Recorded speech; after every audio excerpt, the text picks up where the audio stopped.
everyone, welcome to this week's vlog. So this is where we talk about all of the latest emerging technology and science news from around the world. Now, my name is Griffin. I'm the CEO and founder of the 311 Institute, better known as the Fanatical Futurist. I track over 600 emerging technologies, 350 megatrends up to at least 50 years out. So welcome to my blog. Now, firstly, I have to thank you all because a little while ago we passed 100,000 subscribers based on the YouTube channel. So YouTube were very kind and sent me one of these. That's it, which I still have no idea basically where to actually hang it. So it's just sitting on my desk right now, just like that. So anyway, let's have a look at this week's futures news. Now, this is the Exponents blog, so you can actually read all this for yourself, dive into the details, the articles, there are explainer videos and all that kind of stuff. So this is the fanaticalfuturist.com blog, and let's get started. Right. Now, when we have a look at all of the different breakthroughs and innovations that we're seeing today in the world of emerging technology and science research, the fact of the matter is that even some of the most insignificant new breakthroughs or innovations can actually have quite a big impact on the future. So I look at almost every kind of emerging technology. I look at every sector, every line of business, and then we try to ultimately figure out basically what kind of problems these individual innovations can actually solve, how they can be combined with different emerging technologies and trends to do something meaningful. And then what is the impact of that on us as individuals, you as a professional, your industry, the country that you live in, basically all of us globally. So the latest breakthrough that we actually have is a breakthrough from, in this case, the United Kingdom. So this particular group has invented a new kind of quantum computing chip which can trap ions. Now, why is that important? Because the way that they've actually done it doubles the performance of quantum computers. Now, for any of you that don't really understand what a quantum computer is, a quantum computer is a new kind of computing platform that doesn't use ones and zeros. It uses something called superposition. So if you think of Einstein's theories of quantum mechanics and everything else, we kind of delve into that kind of realm. But the long and the short of it is that some of the quantum computers that we've actually already seen developed from companies like Google can do calculations that would have taken a traditional gigantic supercomputer billions of years in some cases and done them in a couple of seconds or even minutes.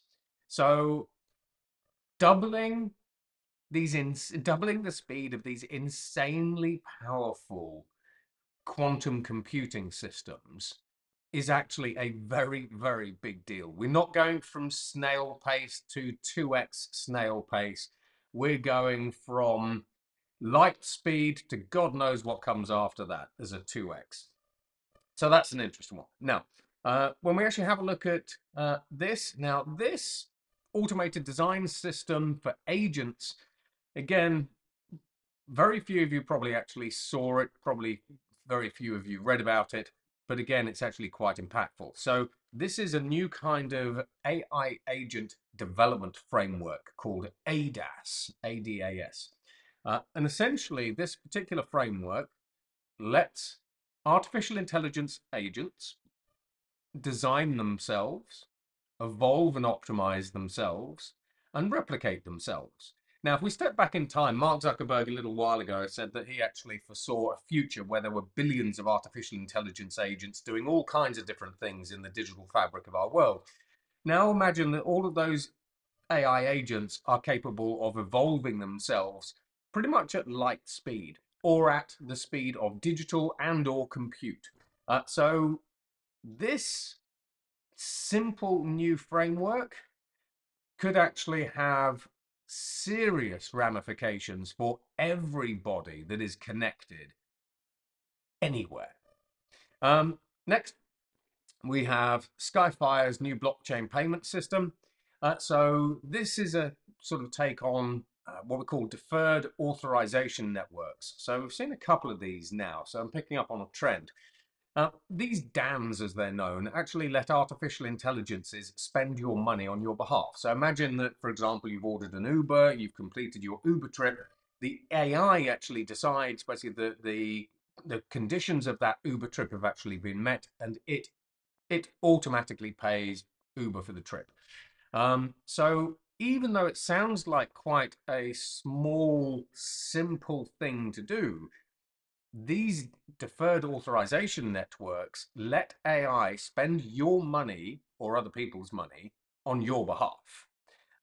So it's actually a very big deal because increasingly you are trusting the AI to spend your money on the things that you've actually bought and not actually spend it on lots of things that you actually don't want and need to return, let alone basically the implications of this from a hacking perspective. That's just crazy. Now, we've also got this one here. So in this particular example, again, we saw Coinbase. This was one of the world's first examples of this. We saw two artificial intelligence agents actually trade crypto with one another in and in exchange for goods and services. So where this might actually become useful would be an artificial intelligence agent has been asked by a human user to do something. It needs access to a little bit of compute, or it needs access to another artificial intelligence agent's resources or intelligence or skill set or whatever it happens to be. And that AI agent then pays the other AI agent for resources, whatever it happens to be, or it pays the AWS cloud for compute resource. So the ability of AIs to use their crypto wallets to trade with other AIs in exchange for goods and services or whatever it happens to be, this starts opening the door to a global economy that could increasingly be controlled, managed, and or manipulated, for better or worse, by AI itself.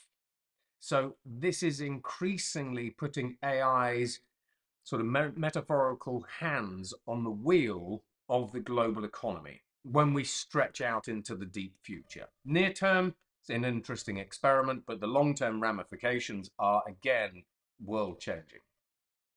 So on the next topic, we've got Coinbase here. That is, so the Coinbase CEO recently went online and said he thinks that AI should be given access to its own crypto wallet. Now, on the one hand, but again, this seems sort of fairly benign, but going back to our AI agents example, if you give an artificial intelligence access to a crypto wallet, which contains cryptocurrency, and AKA money, then on the one hand, it can spend that money on your behalf because it could be accessing your crypto wallet. But actually, if it's kind of its own crypto wallet, it could use the money in that wallet to buy goods, services, and access to resources. Whether you want it to or not, it could eventually determine that maybe it wants to pay Brian, who works at Google's hyperscale data center in, I don't know, Texas, and it's going to it decides that it's going to pay Brian $1 million in crypto if he goes and turns the data center off. So this is where we can have some fun, basically, with kind of utopian futures and dystopian futures. But when AI actually has its own money, and then when it gets its own agency and a decent level of autonomy, yeah, what happens when AI can spend its own money? Now, of course, if AI does actually start going rogue, then we need a way to actually kill it. And that's where the California AI kill bill comes in. Now, this one passed. However, I now understand basically that Gavin Newsom has now vetoed this bill. But this particular bill was quite interesting because the whole premise behind it was the idea that if artificial intelligence goes rogue, then as humans, we should be able to kind of press a big red magic button basically and kill the AI off. Now, when we actually have a look at our attempts to terminate rogue AIs, Google has been playing around with kill switches and containment algorithms, and none of them have actually worked. So there's that. But secondly, the biggest problem that we saw with this bill was if you asked OpenAI to put a kill switch into its AI, then that's one thing. But if you actually asked the open source community to put a kill switch into, for example, Meta's open source Llama 3 model, then who controls the kill switch? Who has access to that kill switch? Does everyone have access to that kill switch? Does Mark Zuckerberg, is he the only one that has access to that kill switch? You know, do you give access to that kill switch to people in Russia, or people in the UK, or people in America, but not another country? So even though the premise behind this particular kill switch bill was actually really quite good, and actually I think it's something that we do need to be doing, because I can see these problems actually brewing in the future. When we actually have a look at the ethics, the policy and the regulations basically that go along with this, and then kind of, the human conundrums, shall we say, um, I mean, practically how you would actually get it to work in a modern world where those open source LLM AI models could be used by anyone and everyone, let alone hacked. The practicality of actually just implementing a bill like this, I think that would have actually been much tougher than actually getting it across the line. Now, so next, again, you sort of might not have picked up on this particular piece of news, but if you're a gamer, you may have.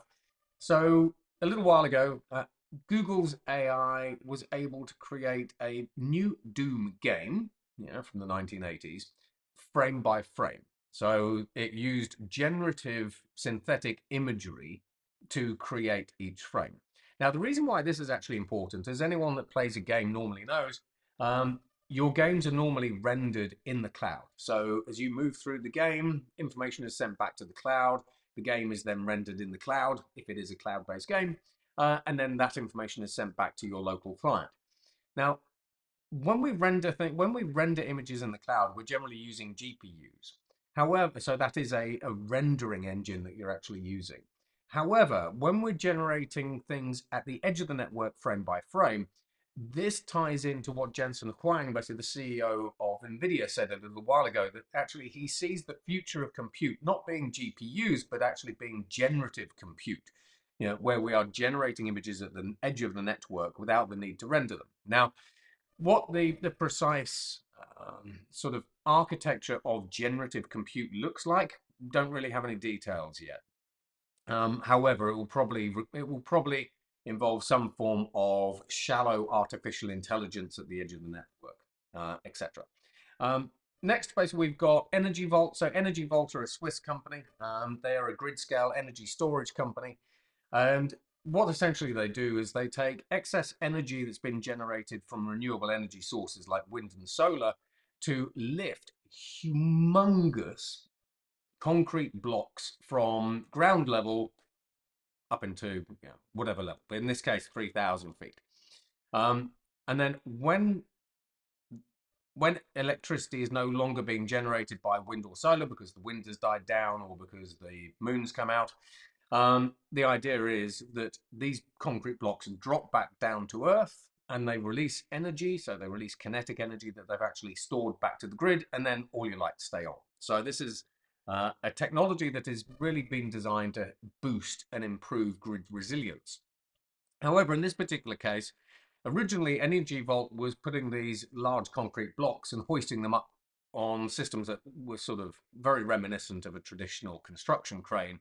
But now they've actually had the thought of actually building these blocks into a 3,000-foot skyscraper, a little bit like a lift shaft. So I think that's kind of a good idea. I was having a conversation with RWE recently and actually kind of suggested that they kind of look at this kind of thing, because you can actually incorporate grid scale energy storage into a building that then has residential businesses, has residential apartments, businesses in there, and so on and so forth. So you end up with multi-tenancy commercial real estate. Over the long term, though, as I've talked about before, we already see the opportunity to eliminate the need for grid-scale storage completely, because we see solar panels basically already in the Department of Energy labs that are anywhere between 48 to 80% energy efficient. We now have quantum materials coming through, which means that we have solar panels, again, already in the labs that are 132 and 190% energy efficient. So We can see a time basically where actually we might not need grid scale storage at all, but in the interim, hey ho. Now, speaking of wind power, one of the biggest problems that organizations who are constructing wind farms actually have is that the turbine blades are now so big you can't transport them along roads. So the vast majority of wind farm operators like Ørsted, for example, as well as RWE, when they're building a wind farm, they will build the manufacturing facilities slap bang next to the shore. However, Radian have now developed the world's largest aircraft, which is specifically designed to carry wind turbines from anywhere in the world to anywhere else in the world at speed and scale for relatively low cost. So this is actually, ironically, a new kind of plane which is solving a new kind of problem. So as we see the future unfold, new opportunities arise all the time. And then finally, when we actually have a look at China, for example, there's often uh, this quite rightly, there's this impression that China is actually leading the world in a whole variety of different emerging technology fields. In fact, they're leading in 38 out of 44 emerging technology fields, as I've discussed before.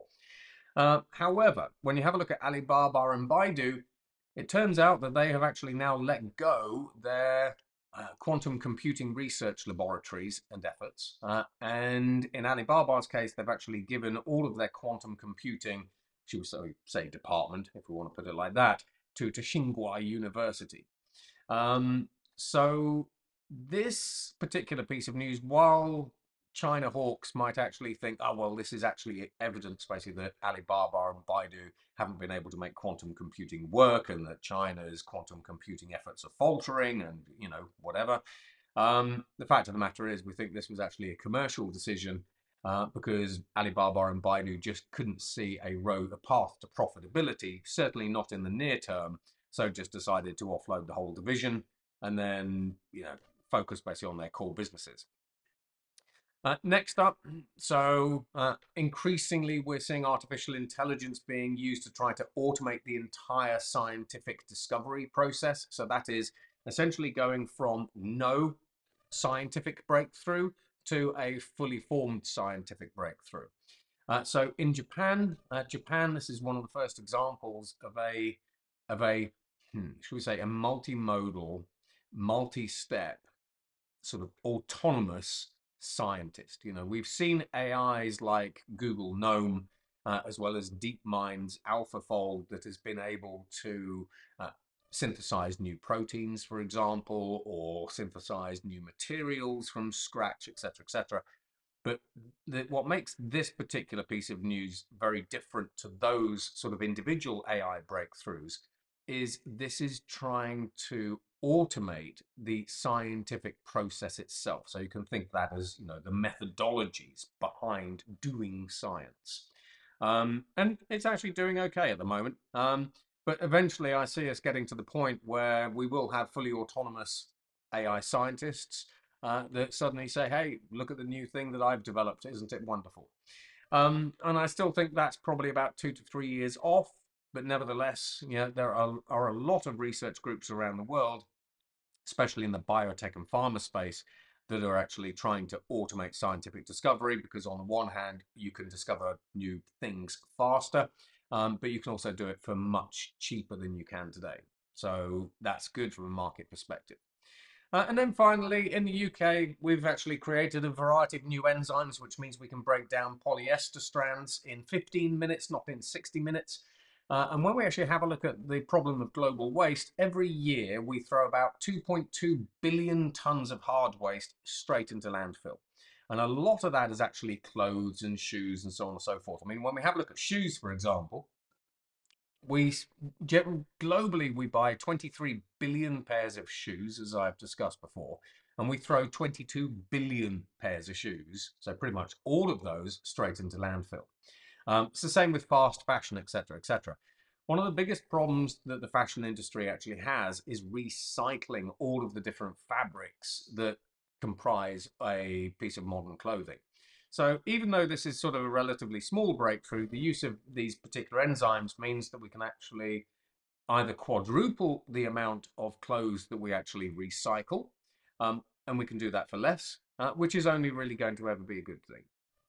And that's it for this week. So that was the last, what was that? That was 12 days worth of news, for the week and a half's worth of news. As I say, if you want to go and read up on all of these different things, dig into them in much better detail than I've given you, then go to the fanaticalfuturist.com blog. And then if you want all of the books that I've actually produced, so I've got 15 books on the future of pretty much everything. I've got an emerging technology codex that details 300 emerging technologies up to really about 100 years out. There are some that go further than that. I've got another annual 311 Institute Trends Codex, which I continuously update. That's got about 300 different mega trends in detail. There's about 600,000 statistics just in that one book. And if you go to the 311institute.com website, have a look at the banner at the top, and you can download all of the books for free. Because ultimately what I'm trying to do is democratize access to the future, and hopefully sort of by taking you through the past 12 days worth of news, you can see how sometimes even little pieces of news can actually have really big impacts for everything from the global economy to how we think about renewable power, new business models, and so on and so forth. So that's it from me. Thank you very much, and have a great day. Goodbye.